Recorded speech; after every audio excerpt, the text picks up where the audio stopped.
कई साल पहले हिमाचल के घने जंगलों के बीच बसा था एक छोटा सा गांव जिसका नाम था कालापुर। यह गांव अपनी शांति और खूबसूरती के लिए जाना जाता था, लेकिन रात के साये में यहाँ एक डरावना रहस्य छिपा था। गांव की चुड़ैल, जिसे लोग कालापुर की चुड़ैल कहते थे। कहानी शुरू होती है एक ठंडी सर्दियों की रात से, जब गांव का युवक रमेश अपने खेतों से देर रात लौट रहा था। रास्ते में एक पुराना पीपल का पेड़ था जिसके बारे में गांव वाले कहते थे कि वहां एक चुड़ैल रहती है, एक ऐसी औरत जो गर्भवती थी जब गांव वालों ने उस पर जुल्म ढाए और उसे मार डाला। उसकी आत्मा तभी से भटक रही थी बदला लेने के लिए। रमेश को ये कहानियां सिर्फ अफवाह लगती थीं। उस रात चांदनी रात थी, लेकिन हवा में एक अजीब सा सन्नाटा था।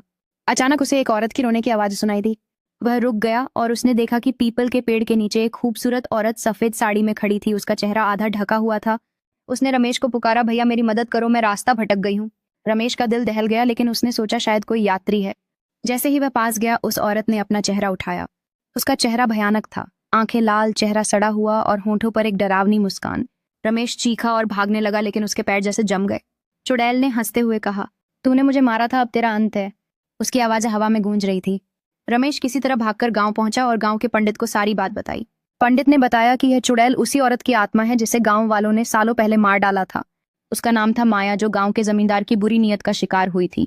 उसकी आत्मा अब हर उस पुरुष को निशाना बनाती थी जो रात में उस पीपल के पेड़ के पास से गुजरता था।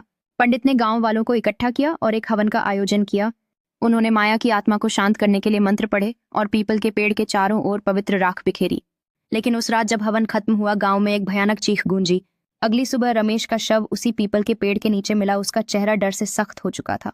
गांव वाले कहते हैं कि माया की आत्मा आज भी उस पीपल के पेड़ के आसपास भटकती है। रात में कोई भी उस रास्ते से नहीं गुजरता, और जो गुजरता है वह कभी वापस नहीं आता।